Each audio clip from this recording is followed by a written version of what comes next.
Eu quero ler com você hoje um texto pequeno, mas que faz parte de um contexto maior. Atos capítulo 1, versículos 12, 13 e 14. Atos 1, 12, 13 e 14. O texto nos diz: então voltaram para Jerusalém do monte chamado Olival, que dista daquela cidade, tanto quanto a jornada de um sábado, em torno de 1 quilômetro. Quando ali entraram, subiram para o cenáculo, onde se reuniam Pedro, João, Tiago, André, Filipe, Tomé, Bartolomeu, Mateus, Tiago, filho de Alfeu, Simão, Zelote, Judas, o filho de Tiago. Vamos juntos? Todos estes perseveravam unânimes em oração, com as mulheres, com Maria, a mãe de Jesus, e com os irmãos dele. Senhor, lemos aqui tua palavra e queremos meditar nesse texto, no contexto dele, tanto no contexto próximo como no contexto maior da Escritura inteira. E assim nós oramos que desta passagem o Senhor arranque fervor no nosso coração. O Senhor norteie a nossa vida de oração. O Senhor nos mobilize, Deus, no testemunho da fé. O Senhor derrame graça sobre nós em nome de Jesus, Pai. Tem misericórdia de nós, Senhor. Tem misericórdia, Deus, e melhora a nossa vida de oração, melhora o nosso fervor, aumenta a nossa devoção, aumenta a nossa dependência, aumenta a eficácia da nossa oração, aumenta a disciplina da nossa oração. Ajuda-nos a orar mais e orar melhor. Ajuda-nos, ó Deus, a orar mais e orar com mais fervor. Ajuda-nos, Deus amado, a orar numa melhor sistemática de oração. E o nosso desejo é que essa palavra nos desafie a tudo isso. Nos ajuda a perseverar, Deus, naquilo que temos buscado diante do Senhor, em nome de Jesus. Amém. Perseverança na oração. Nós temos aqui, irmãos, a reunião de oração mais poderosa da história da igreja. Essa é a reunião de oração mais poderosa da história da igreja cristã. É uma reunião de oração, mas que tem uma revolução, tem uma virada, tem uma viravolta extraordinária nessa reunião de oração.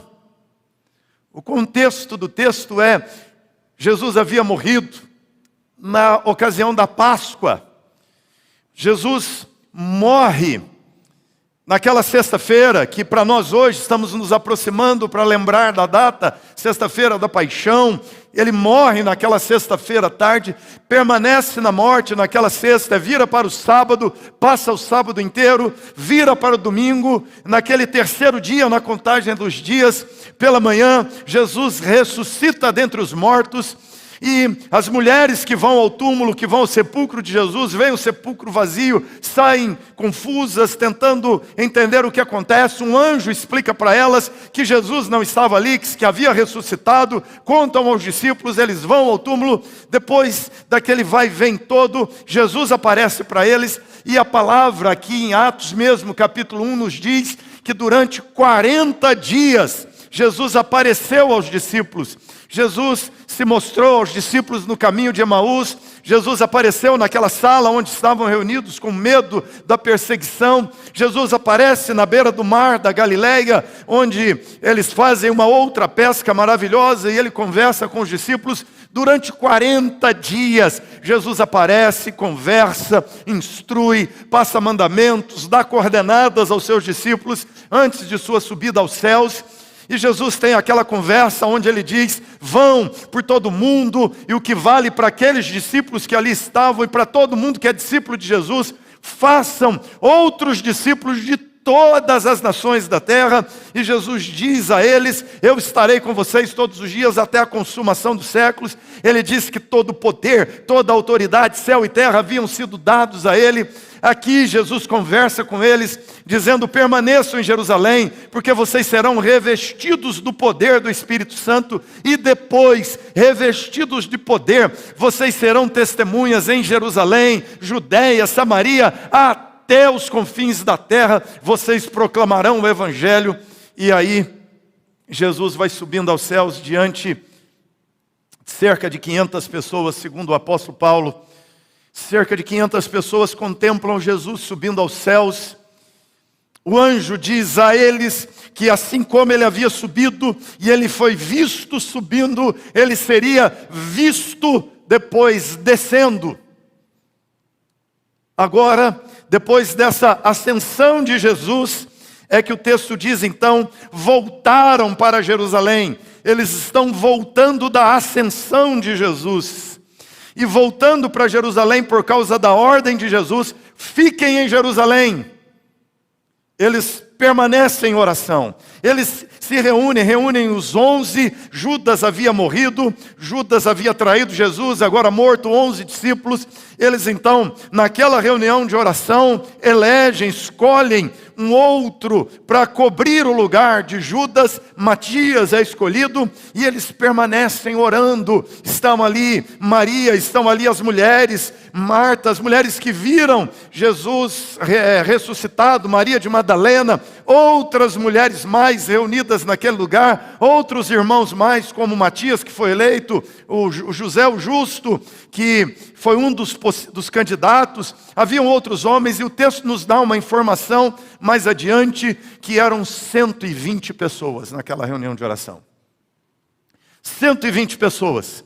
E o texto diz, perseveraram na oração, que eles começaram a orar, e oraram um dia, oraram 2 dias, oraram 3 dias, oraram 4 dias, 6 dias, oraram 7 dias. E no 7º dia de oração, algo extraordinário acontece. Eles estão ali orando, é um domingo pela manhã, cerca de 9 horas da manhã, eles estão ali reunidos. De repente o texto diz, um som como de vento impetuoso. Não teve vento, foi um som parecido como vento impetuoso. Línguas como de fogo. Nem teve fogo também, foram línguas como fogo. Parecia fogo, parecia vento. O barulho era parecido com barulho de vento. A aparência era como fogo, era uma luz caindo sobre cada um deles. Aquela luz sobre eles, aquele som. E eles ficaram então cheios do Espírito Santo de uma forma que nunca tinham experimentado, mesmo nos 3 anos caminhando com Jesus. Agora, o mesmo Espírito que ungiu Jesus, que encheu Jesus do poder para anunciar o Evangelho, o mesmo Espírito entrou neles, ocupou a mente, ocupou o coração, ocupou as emoções, o raciocínio, os espaços da alma. E agora, cheios de Deus, cheios do Espírito Santo, eles começam a falar em outras línguas. Um barulho daquele lugar atrai as pessoas que estavam ali em Jerusalém. As pessoas chegam, os escuta falando na língua deles. Havia medos, havia bárbaros, havia gente de Cita, havia gregos, havia romanos, e aqueles judeus que falavam aramaico, estão falando grego, estão falando bárbaro, estão falando latim, eles estão falando as línguas das pessoas que vieram de outros países, e eles sabem que aquelas pessoas não sabiam falar as línguas deles. Estavam anunciando as grandezas de Deus, falando sobre quem Deus era, sobre o que Deus faz. Foi uma reunião de oração, 7 dias. 3 dias da Páscoa, Jesus apareceu durante 40 dias, então vai dar 43 dias. O Pentecoste o derramar do Espírito Santo é no dia de Pentecoste, que é o 50º dia, fazendo essa conta, 7 dias de oração. É a igreja, irmãos. É o começo da igreja. Aqui é a primeira reunião da igreja. Aqui nós temos a maturidade da igreja, que no Velho Testamento está dentro do Estado de Israel, mas agora é a maioridade da igreja. A igreja sai de Israel, agora a igreja com identidade vai enfrentar o Estado de Israel, que faz oposição por causa de suas tradições religiosas. Agora a igreja tem diante de si o Império Romano, e ela tem que proclamar o Evangelho dentro do ambiente da religião judaica. Ela tem que pregar o Evangelho evangelho dentro do ambiente do paganismo romano, ela tem que pregar o evangelho dentro do ambiente do paganismo grego, do paganismo bárbaro e assim por diante. Mas tudo começa com uma reunião de oração. É interessante, a igreja não nasceu numa reunião de concílio. Estamos aqui os pastores. Não era reunião de presbitério. Não era uma reunião de sínodo. Não era uma assembleia do Supremo Concílio da denominação. Não era uma reunião de planejamento estratégico. Vamos fazer uma reunião, chama os coaches. Vamos fazer uma reunião de planejamento. Vamos fazer um plano de ação e bolar uma estratégia para alcançar o mundo. Não era uma reunião de planejamento. Não era uma reunião de orçamento. Vamos fazer as contas. Será que temos dinheiro para mandar os missionários lá para a China? Será que temos dinheiro para mandar missionários para Antioquia? Será que temos dinheiro para mandar missionários para Macedônia? Será que temos dinheiro para mandar missionários para Roma? Será que temos dinheiro para mandar missionários para Tessalônica, para Corinto? Vamos fazer aqui uma reunião, planejar, fazer as contas, levantar as ofertas, reunir o dinheiro e enviaremos missionários e vamos captar dinheiro, vamos reunir dinheiro e fazer a obra de Deus. Não, irmãos, não é uma reunião de planejamento, não é uma reunião de orçamento, não é uma reunião de burocracia denominacional, é uma reunião de oração. Sabe por quê? Porque a reunião mais importante de uma igreja é a reunião de oração. Reunião de oração. É assim que a igreja começa. Esse é o DNA. Esse é o primeiro movimento. Essa é a primeira ação da igreja. Uma reunião de oração. Assim, a igreja começa. E pela oração, o Espírito Santo é derramado. Pela oração, 3.000 pessoas se convertem. É uma pregação. Pedro levanta e prega um sermão. Hoje nós pregamos 3.000 sermões para converter um. Pedro pregou um sermão e converteram 3.000. É muita bênção, não é não? Eu quero ainda um dia fazer um sermão desses, não é? E Pedro nem fez apelo. O povo é que fez o apelo, você já viu isso? O pregador prega e o povo é que faz apelo. Pedro pregou, aí o povo quando terminou disse: e aí Pedro, o que nós fazemos agora? E, geralmente é o pregador que prega e ainda fala assim: o que vocês vão fazer agora? Você quer converter? Você vai quer ser crente? Não, o povo é que falou: Pedro, o que nós fazemos? Como mudamos de vida? Aí o povo apelou. Pedro falou: se arrependam, convertam, sejam batizados. O povo disse: eu quero. E aí foram batizadas cerca de 3.000 pessoas de uma vez. Que coisa fantástica, que coisa fenomenal, que coisa extraordinária. Ano passado, lá em Erbil, um missionário presbiteriano, ele é missionário naquela região, missionário egípcio, naquela região de Erbil. Ele foi convidado para um acampamento de curdos.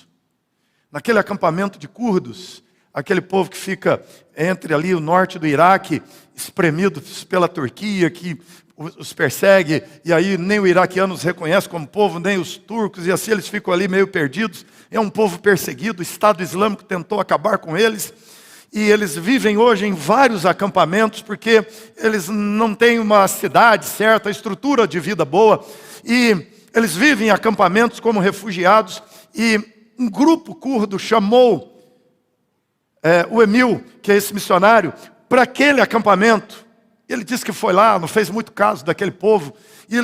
E quando chegou, conversando com eles, eles disseram assim: fala da Bíblia para nós. Os curdos são conhecidos pela bruxaria. Vários deles são praticantes de religiões complicadas. Eles são islâmicos, mas é um islamismo sincrético. E ele falou que ele tinha tanto desprezo por aquele povo que ele pregou 10 minutos. Pregou um sermão de 10 minutos, doido para ir embora. Ele disse que terminou, deu tchau. Quando ele estava saindo, o pessoal falou com ele assim: você não vai fazer um apelo, não? Ele falou: para que apelo? Ele falou: não, porque tem algumas pessoas que querem ser cristãs. Só precisa fazer um desafio. Aí ele disse que fez um desafio assim meio... quem quer ser cristão? mais de 1000 pessoas vieram a Cristo naquela noite. Mais de 1000 animistas, muçulmanos, misturados, entregaram a vida a Cristo numa única noite. E ele testemunhou para nós dizendo que eles nem sabem o que fazer. Como é que discipula 1000 pessoas de uma vez? Falei, eu queria um problema desse. Queria quebrar a cabeça com um negócio desse, não é? Reunião de oração, irmãos. Oração tem esse poder. Pela oração vieram as conversões, pela oração a igreja em Jerusalém se consolidou, se estruturou, elegeu seus diáconos, elegeu seus presbíteros. Pela oração a igreja se firmou, mandou os primeiros missionários. Pela oração a igreja agora está em Antioquia, a igreja chega em Éfeso, a igreja se espalha, há igrejas em toda parte. E você vai ler o livro de Atos, são 30 anos de história no livro de Atos, e em 30 anos de história a igreja se espalha e se estabelece em 3 continentes: Ásia, África e Europa. Apenas 30 anos de história. Uma igreja que ora, uma igreja de oração, um povo fervoroso. Pela igreja, pela oração, irmãos, o derramamento do Espírito Santo e a consolidação da igreja. Esse texto, ele é parte do contexto bíblico inteiro. Por que que esses irmãos seguem aqui, e quando Jesus é assunto aos céus, eles não saem de pronto pregando o evangelho, eles não vão de pronto fazer uma reunião de planejamento, isso é bom, temos que fazer, uma reunião de orçamento, isso é precioso, temos que fazer sim, eles não fazem uma reunião de concílio, isso é importante, temos que fazer, mas eles entendem que antes do concílio, que antes de oficiais, que antes de dinheiro, que antes de planejamento, que antes de qualquer ação, a igreja precisa praticar a oração, a dependência de Deus, porque é assim que a obra de Deus vai, é assim que acontece na história. Você vai olhar para o passado e você verá na Escritura que Enos orou, e porque Enos orou, invocou o Senhor, ele preservou o conhecimento de Deus, o culto a Deus, a aliança permanece. Há uma degradação da sociedade, mas Enos ora, invoca o Senhor, e o culto a Deus é preservado através de Enos. É pela oração que Noé, orando, Deus fala com Noé acerca de uma arca,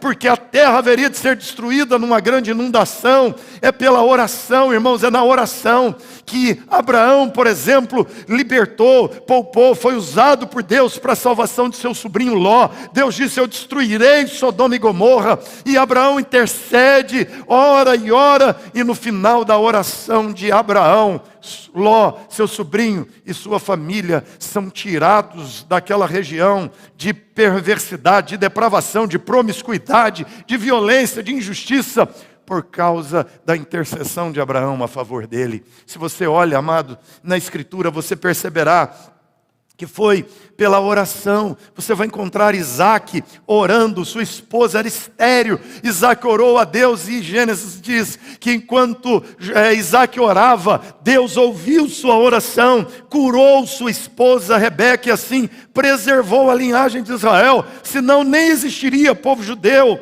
Foi pela oração, irmãos, que Jacó, falando com Deus, disse, Senhor, se o Senhor for comigo nessa jornada, se o Senhor me abençoar, se o Senhor me der êxito, e a partir dessa oração, que a vida de Jacó muda, que ele percebe a presença de Deus, que ele vai para a terra do tio Labão, e é assim que ele consegue bens financeiros, é assim que ele volta para receber a herança de Abraão, mas ele nem precisa, porque ele já está farto de bens e abençoado, casado, preservado pela oração.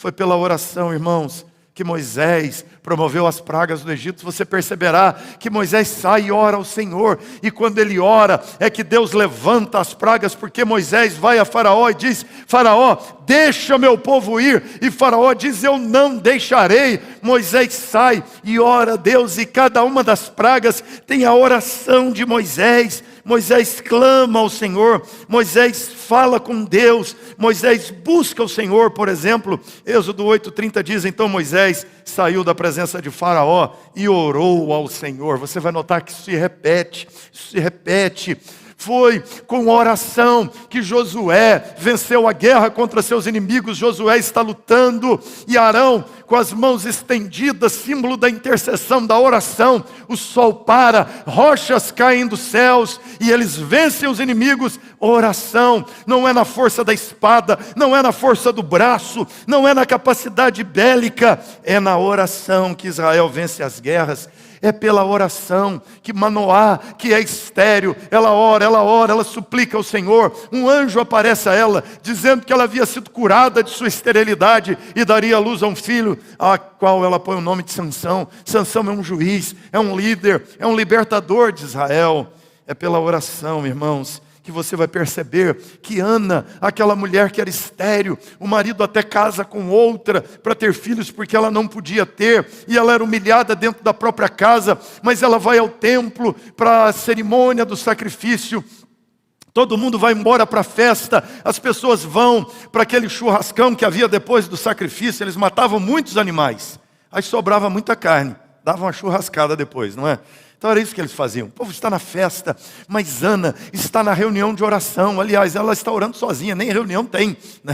Ela fica lá, orando sozinha. O sacerdote Eli a encontra ali, de joelhos, mexendo os lábios, falando com Deus. Ele acha que ela está bêbada, mas ela ora a Deus, até que o sacerdote diz a ela: vai em paz, que Deus te conceda a petição que você fez. Foi pela oração que Ana engravidou. Ana ficou esperando seu filho Samuel. Foi um dos homens mais nobres, um dos maiores líderes da história de Israel. É o homem que estruturou de fato o sacerdócio, a liderança espiritual da nação, que ungiu o primeiro rei da nação, que ungiu Davi como rei daquela nação. Pela oração é que Deus levantou Samuel, irmãos. Foi pela oração. Você vai encontrar diversas vezes Davi orando na liderança, na condução da nação, liderando o povo de Israel. Foi pela oração de Elias que caiu fogo do céu e o povo caiu de joelhos dizendo: só o Senhor é Deus. E Baal foi desmascarado e os sacerdotes de Baal foram desmascarados e confrontados na nação. Irmãos, foi na oração. Eliseu chega na casa da sunamita, o menino está morto, ele deita sobre o cadáver e ele ora, e Deus envia o Espírito de volta e aquele menino ressuscita e ele devolve o menino à sua mãe. Foi pela oração que o povo de Deus ao longo da história experimenta coisas extraordinárias, irmãos. Pela oração é que Ezequias experimentou um grande livramento em Israel quando estava sitiado. Foi pela oração que ele recebe uma cura milagrosa de uma doença mortal e ele é curado e Deus dá a ele mais 15 anos de vida. É pela oração que Josafá, também sitiado em Judá, ora ao Senhor. Micaías, o profeta, se levanta e diz: vocês poderão ir à luta e nessa guerra vocês nem terão que pelejar, porque o Senhor Deus pelejará por vocês. E eles ganham a guerra com oração e louvor, irmãos. Pela oração, foi pela oração, queridos, que Daniel confessou os pecados da nação. Foi pela oração que Daniel levanta um grande consolo sobre a nação. É pela oração que Daniel profetiza o fim do cativeiro, o final e a queda daqueles impérios poderosos. Foi pela oração que Neemias começa a reedificação de Jerusalém. Não é também com a reunião de planejamento, de orçamento. Neemias está lá no palácio do rei, recebe um relatório de Jerusalém, que a cidade está arruinada, queimada, as portas queimadas a fogo, os muros caídos, o povo vivendo em grande pobreza. Neemias então se levanta, ora, jejua, busca a presença do Senhor, e Deus levanta o próprio Neemias para liderar a reconstrução do templo de Jerusalém. É pela oração, irmãos. É na oração que Ana, Simeão, no templo. Ana era viúva de 84 anos de idade, não saía do templo, orava dia, noite. Simeão, um ancião no templo, orando ao Senhor. Por que sabemos que Simeão é um ancião? A Bíblia nem fala, nós deduzimos porque quando ele vê Jesus, ele ora dizendo: despede o teu servo em paz, porque os teus olhos viram a redenção de Israel. Só um velho, bem velho, que faz essa oração. O sujeito fala: eu posso morrer, Deus pode me matar agora, porque gente nova não faz uma oração dessas, né? Simeão orou assim. Mas Simeão, Ana, permaneciam no templo, eles oravam, havia uma reunião de oração contínua, incessante no templo de Jerusalém, quando Jesus nasceu. Você lê na narrativa dos evangelhos, acerca dos anjos, acerca dos pastores que vieram para contemplar Jesus, acerca dos sábios do Oriente que vieram, mas havia, irmãos, grupo de crentes em Jerusalém, que dia e noite oravam a Deus, pedindo a vinda do Messias, pedindo a chegada do Messias. E quando Maria levou Jesus ao templo para apresentá-lo, segundo o ritual do judaísmo, é que eles viram aquela criança e eles disseram, Ana profetizou, dizendo, esse menino é o Messias. Simeão olhou e disse, esse menino é o Messias, é a redenção de Israel, esse menino é o Salvador, é a resposta das nossas orações. Mas eles perseveraram anos e anos e anos de oração.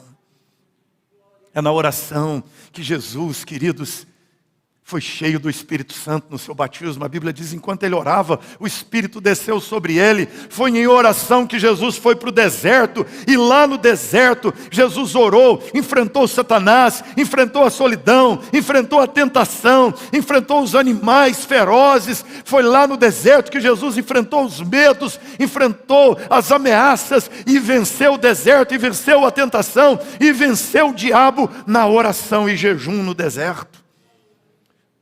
Você vai ver que Jesus, quando escolhe seus 12 discípulos, ele passou a noite inteira em oração, e daí então escolheu os 12.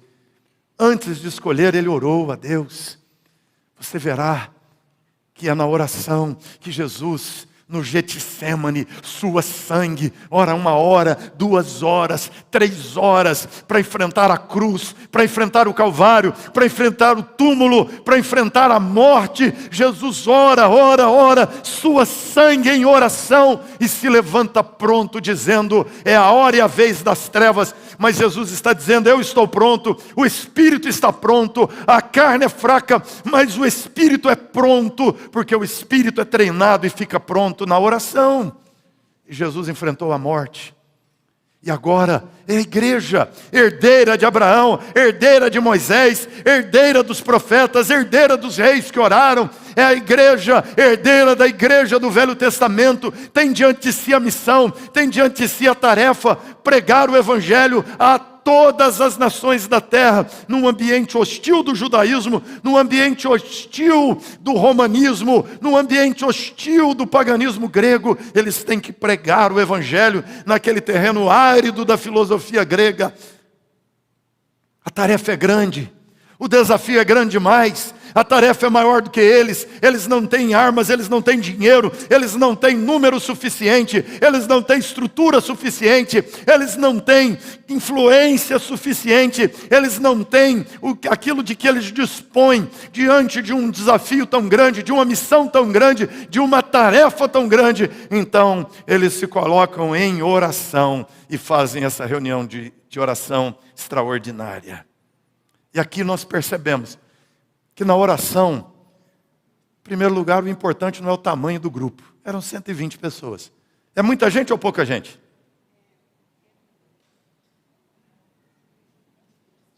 Pelas reuniões clássicas das igrejas, muita gente. Qualquer pastor com a reunião de oração de 120 pessoas vai dizer um avivamento. O sujeito vai dar mortal para trás, não é? Falar, que coisa linda. 120 pessoas orando. A W. Tozer costumava dizer que a oração é a gata borralheira da igreja. É a gata borralheira da igreja. A gente fala assim, o que tem dia tal na igreja? Oração. A turma fala, só oração? Não vou não. Até rima, né? Só oração? Não vou não. Oração. 120 pessoas. É um grupo pequeno. É um grupo irrelevante diante do tamanho da cidade de Jerusalém. Dr. Michael Green tem um livro chamado A Evangelização na Igreja Primitiva. É um dos maiores estudiosos, um dos maiores intelectuais no conhecimento histórico, arqueológico da igreja primitiva. É um livro fantástico de se ler. Parece que a gente mergulha na igreja primitiva. Ele descreve coisas fenomenais. Uma das coisas que ele diz é que em Jerusalém, na ocasião da festa da Páscoa e do Pentecoste, a cidade chegava a ter 1 milhão de pessoas. Porque vinha gente de todo lugar. acampava nos arredores da cidade. Ao redor da cidade, barracas, a cidade lotada de pessoas. Vamos pensar na conta dele, tinha 1 milhão de pessoas em Jerusalém. Tinha 120 reunidos naquele cenáculo. É muita gente ou é pouca gente? Agora miou, né? Ficou um grupo pequeno. Parecia um grupo grande. 120 pessoas. Quantas pessoas tem na cidade? 1 milhão de pessoas. O que é 120 frente a 1 milhão de pessoas para evangelizar?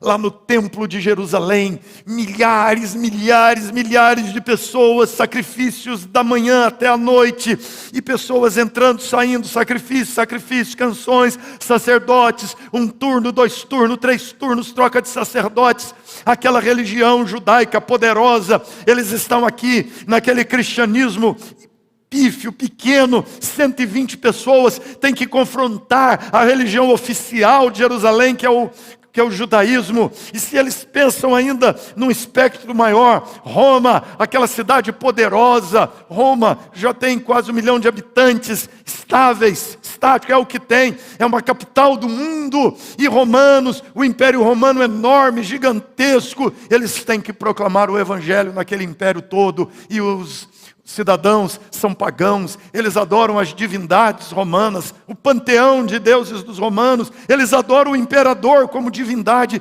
eles têm que pregar o evangelho, é um grupo pequeno de 120 pessoas. Mas não importa, irmãos, o tamanho do grupo que ora. Não importa se são 12 pessoas, não importa se são 2 ou 3 reunidos no nome do Senhor Jesus, Ele disse, ali eu estarei com eles. Não importa se são 120, se são 1.200 pessoas, se são 500 pessoas, não importa o tamanho do grupo, não importa o tamanho do lugar, era um cenáculo. O texto diz, subiram para o cenáculo. O cenáculo era a laje de uma casa. As pessoas que tinham um pouco mais de dinheiro construíam suas casas, faziam uma espécie de laje, em cima daquilo faziam um cenáculo. Então o cenáculo geralmente era do tamanho da casa. Não era um lugar muito apropriado para 120 pessoas. Era até apertado para isso normalmente. É um lugar limitado. Tem um templo gigante, tem um palácio de Herodes em Jerusalém gigante.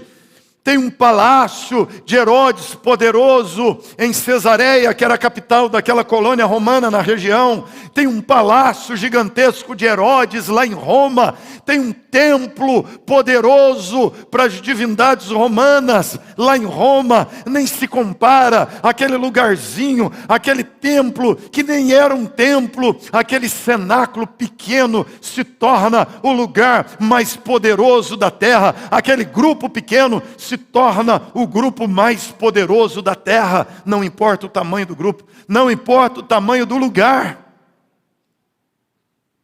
não importa o tamanho das pessoas que oram. Você viu quem estava lá orando?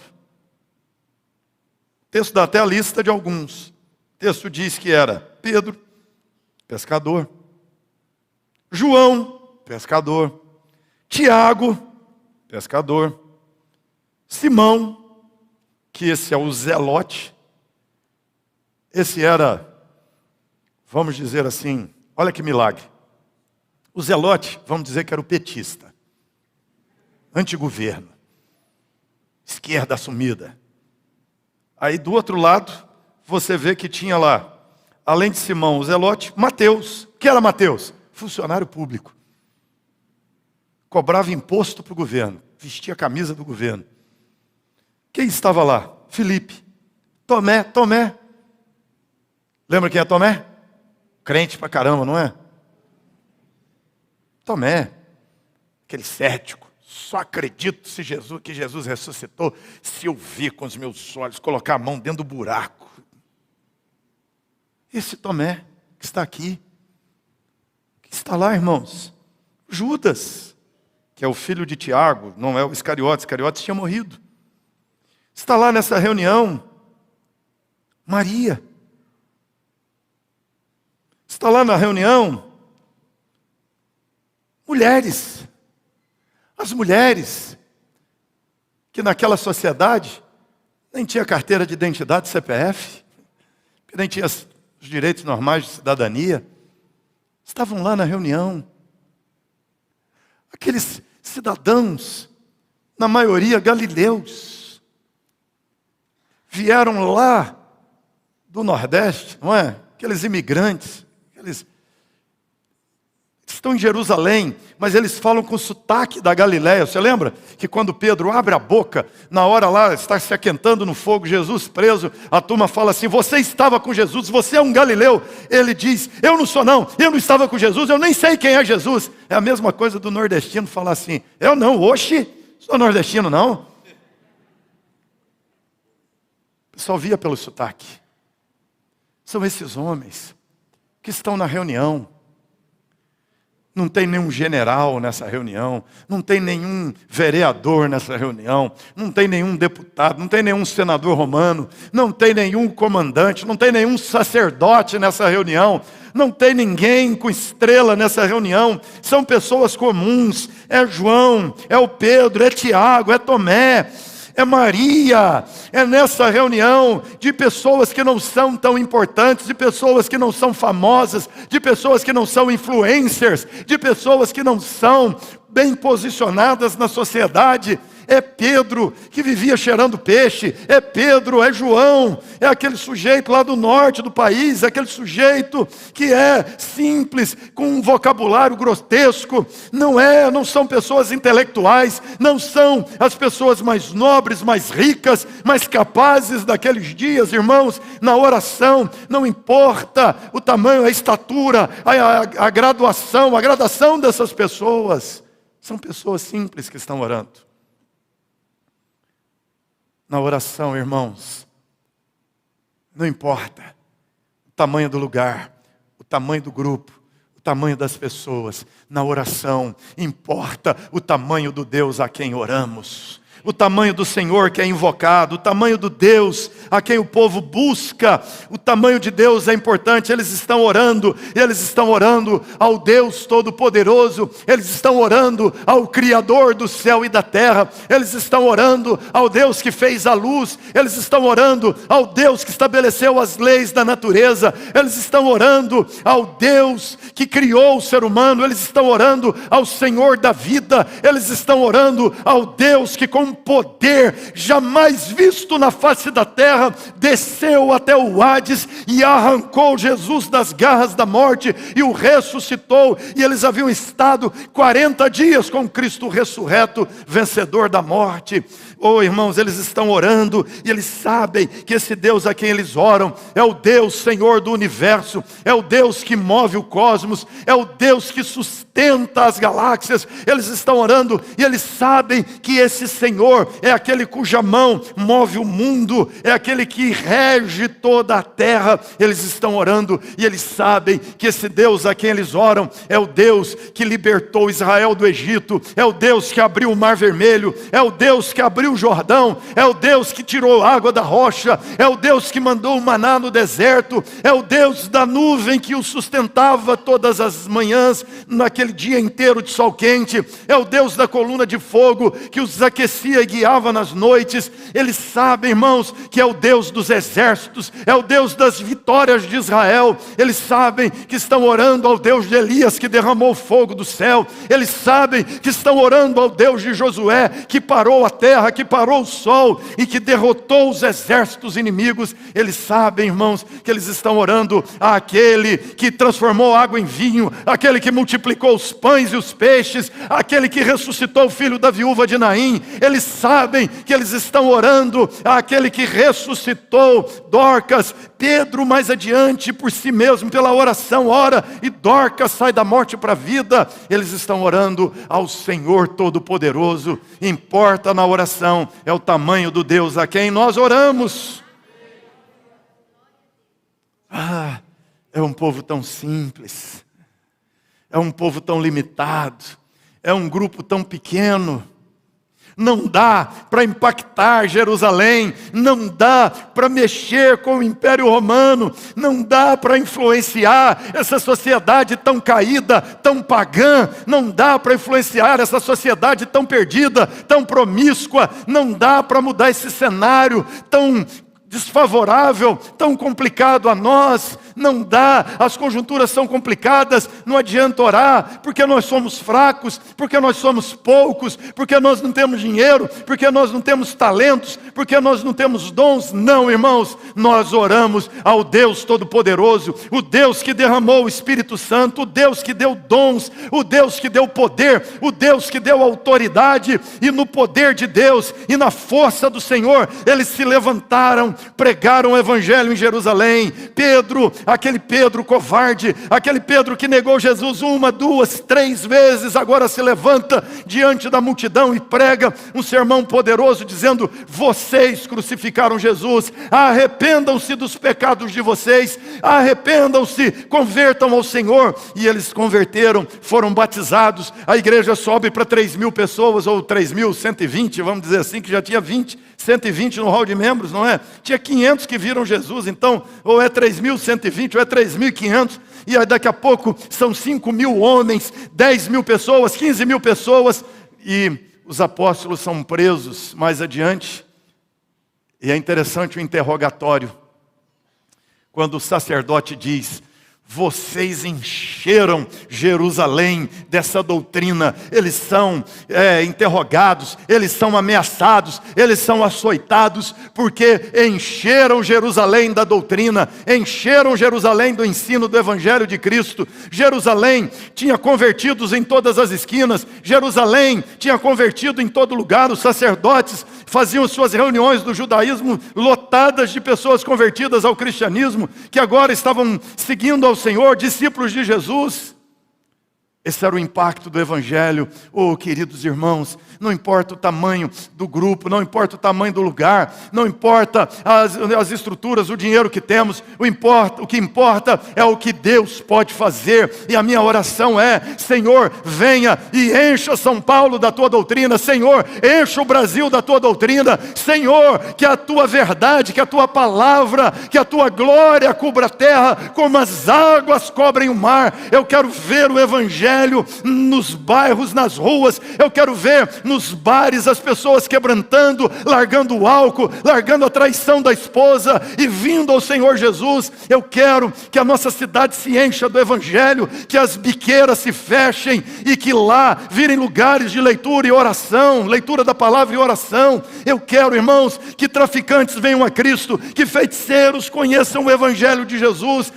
Irmãos, quem dera o Evangelho, a doutrina invadisse a Câmara dos Vereadores, invadisse o Palácio do Governador. Quem sabe, irmãos, em vez de vídeos complicadores por aí afora, se veiculasse vídeos das autoridades de joelhos, quebrantadas, orando ao Deus dos céus, invocando a face do Senhor, rendidas ao Evangelho de Cristo Jesus. Que nós sejamos, sim, perseguidos, açoitados, maltratados, quem sabe porque enchemos São Paulo dessa doutrina. Nós não podemos ser o povo evangélico conhecido por escândalos, por mazelas, por coisas loucas que pessoas têm feito. Não, nós temos que ser conhecidos pela proclamação do Evangelho. E o segredo, irmãos, oração. Oração. Tem um império das trevas, tem um império romano, tem um poder sobrenatural, tem forças desproporcionais. A igreja tem uma missão impossível. A missão não dá para realizar na força humana. Por isso que Jesus não disse vão. Logo depois de Jesus dizer vão e preguem, Jesus disse: fiquem em Jerusalém. Vocês serão revestidos de poder. Revestidos de poder, aí vão, preguem, proclamem o Evangelho. Oh, irmãos, é pelo poder de Deus que nós podemos sim restaurar casamentos trincados, quebrados, destruídos. É pelo poder do nome de Jesus que pessoas quebradas, falidas podem ser reerguidas pelo Senhor. É pelo poder do Evangelho que pessoas deprimidas, que pessoas oprimidas podem ser libertas, que pessoas escravas promíscuas, perdidas, podem ser lavadas no sangue do Cordeiro e feitas pessoas santas, como Maria de Magdala, que era uma mulher possuída por 7 demônios, mas o Senhor vem e a libertou e transformou Maria de Magdala. Pensa numa mulher que era terrível. O que seria uma mulher possuída por 7 demônios? Que mulher pervertida, violenta, enlouquecida, mas aquela mulher se torna uma pregadora da ressurreição de Jesus, porque o poder do Evangelho a transformou. Irmãos, o que pregamos é o poder desse mesmo Evangelho, que transformou Pedro, transformou João, transformou Paulo, transformou Maria de Madalena, transformou aqueles homens simples em proclamadores do reino. E é esse poder que buscamos, e esse poder nós recebemos e buscamos na oração. Por isso a igreja precisa orar. Por isso a igreja precisa ser o povo da oração, o povo da intercessão. O povo que ora, que se coloca diante do Senhor no seu altar. Intercessão e oração, irmãos. Nós estamos falando nesse mês, não por mero tema, mas a minha oração é que Deus faça subir a temperatura das orações da Igreja da Penha. É que Deus faça subir a intensidade das orações. De vez em quando eu chego aqui na igreja domingo de manhã, tem uma turma orando na sala lá atrás. Para mim esse é um som maravilhoso. Quando eu escuto os irmãos ali diante de Deus clamando e orando. Quando eu chego aqui nas terças à noite e vejo adolescentes ali naquele salão orando, eu falo, Deus, é isso que eu quero. Quando por vezes domingo, no primeiro dia do mês, nós estamos aqui pela manhã em oração, eu falo, Senhor, é isso que queremos. Nesse último primeiro dia do mês, os irmãos oraram aqui, nós oramos lá no sítio. Estávamos fazendo um mutirão e orando. Uma das orações que eu estava fazendo era tentando arrumar uma máquina, uma patrol para limpar o terreno para a gente. Me disseram que era 1.200 a hora. Caríssimo. Tem que trabalhar lá umas 10 horas, né? Terminamos a oração, eu fui comprar pão. Na volta, vi uma máquina dessa parada novinha. Falei, vou conversar com o dono. Achei, tinha um moço lá encarregado. Falei, você não aluga essa máquina? Ele falou, você tem que falar lá na empresa. Falei, me dá o telefone. Ele foi procurar o telefone, virou para mim e falou assim, vocês que têm sítio aqui, não sabem onde eu posso jogar a terra que eu estou tirando aqui? Estava fazendo, asfaltando uma estrada. Eu falei, pode jogar lá no nosso sítio. Ele falou, pode mesmo? Eu falei, pode. Ele falou, mas tem uns blocos de concreto. Eu falei, joga tudo lá, para nós é útil. Nós vamos fazer piso, joga o concreto por cima, pronto. Já ganhamos isso tudo de concreto. Ele falou, mas é muito. Eu falei, eu preciso de muito. Ele falou, então eu vou levar tudo lá. Ele falou, vou lá ver o sítio de vocês. Aí foi atrás do meu carro, chegou lá no sítio. Ele olhou, falei, onde ele podia jogar a terra. Falei, ali já tem um aterro, joga tudo lá. Ele virou e falou assim, o que o senhor quer fazer aqui, pastor? Eu falei, olha, eu quero terraplanar esse pedaço aqui todo. Um pedaço enorme, onde tem a piscina. Estava o mato dessa altura, né? E a turma roçando, e aquilo não rendia. A gente roça, na outra semana volta o mato, está desse tamanho de novo.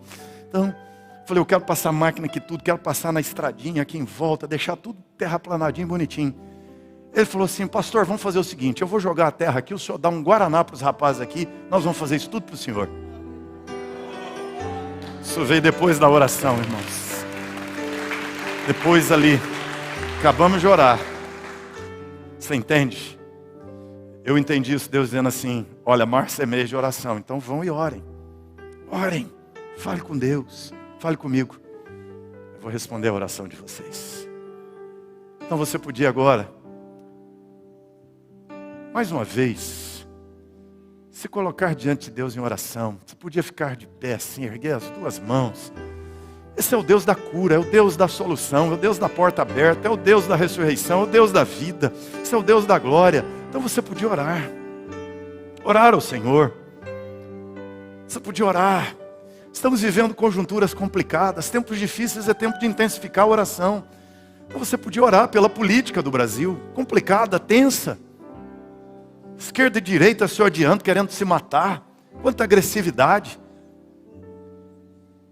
A turma fica assim, esquerdopatas. Tem direitopatas e esquerdopatas. A turma maluca, achando que é na vertical que nós vamos resolver nosso problema. Não é, achando que é na horizontal que vamos resolver o nosso problema. É na vertical, vem do céu. A solução não vem de Brasília, a solução vem do céu, irmãos. A solução não vem de Brasília, vem do céu, não vem do presidente, vem de Deus. Então ora pela política do Brasil. Até os evangélicos sendo enredados na briga, na guerra. Não. Você olha lá para a Europa, aquela guerra que pode virar uma terceira guerra mundial. Aquela loucura de Putin,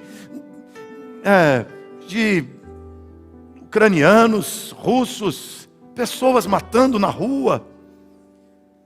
Ora agora, falando, Deus, traz sobriedade e lucidez a esse mundo. Enche esse mundo da tua palavra, do teu evangelho. Senhor, você ora agora, Senhor, visita a ONU, visita, Senhor, a OMS, visita, Senhor, a China, visita, Senhor, a Rússia, visita, Senhor, os Estados Unidos, visita, Senhor, Brasília, presidente, a Câmara, o Senado. Para de xingar o STF e ora pelo STF. Ora ao Senhor. Ora pelo Dória, ora pelo Ricardo, ora pelos governantes, ora por aqueles que se acham investidos em autoridade, ora pela polícia, ora pelos empresários. Para de amaldiçoar os empresários e achar que estão roubando a população. Ora por eles, ora pelas indústrias, ore pela renda, ore para que ela se multiplique, para que as pessoas que não têm acesso tenham, para que ela se espalhe. Ore pelo IDH do Brasil. Ore pelo evangelho no Brasil, ore pela justiça no Brasil, ore pela paz no Brasil, ore para que o tráfico de drogas caia no Brasil, se desmorone em nome de Jesus. Ore ao Senhor, como igreja, clame a Deus, porque, irmãos, é na força da oração, no poder da oração. Assim, meu Deus, como igreja, entregamos ao Senhor nosso clamor, levantamos ao Senhor a nossa súplica. Oh Deus, é a tua igreja orando, Pai. Nós estamos pedindo sim, Senhor, avivamento. Pedindo, Senhor, santidade, uma onda de santidade. Vivemos uma onda de promiscuidade. Cada dia tem uma modalidade de pecado nova. Cada dia tem um pecado sendo defendido como não pecado. Meu Deus, reverte essa onda, Pai. Oh Senhor, que haja uma onda de santidade. Que haja uma onda, Deus, de pureza no Brasil. Quebra essa onda de maconha, de cocaína, de crack. Quebra essa onda, Deus amado, de pessoas andarilhas por nossa cidade. Oh Deus, vivendo como zumbis, tem misericórdia, Senhor. Muda esse negócio, Pai, que esse número retroceda. Pai, muda essa onda de corrupção, de mentira nas esquinas, de corrupção no poder, de ganância do empresariado. Oh Deus, que venha uma onda de generosidade, que venha uma onda de distribuição de renda, que venha uma onda de justiça social, moral. Oh Deus, que venha uma onda de honestidade, que venha, Senhor, uma onda de fervor, de adoração, de louvor. Oh Deus, que venha uma onda de temor do Senhor no Brasil, de norte a sul, leste a oeste. Oh Deus, varrendo as igrejas, se entornando das igrejas para a sociedade, Pai. Livra a própria igreja de impiedades, de mazelas. E Senhor, reverte esse quadro que vivemos e aviva a tua obra, fortalece a tua igreja, Senhor. Inflama essa chama no nosso peito, Senhor. Traz avivamento, traz despertamento espiritual, Senhor. Muda esse cenário, Pai. Abençoa, Senhor, a Rússia com sobriedade, a Ucrânia com sobriedade. Faz cessar aquela guerra, que ela não se alastre, que ela não se espalhe, Senhor, que ela não vire uma guerra global, Deus. Abençoe a Europa, abençoe a OTAN, abençoe a ONU. Dá a esses homens capacidade de conversar e livra, Deus amado, da guerra atroz. Oh Deus, livra das maldades. É o nosso clamor, Senhor, é o nosso clamor no nome santo de Jesus. Amém, Deus, amém.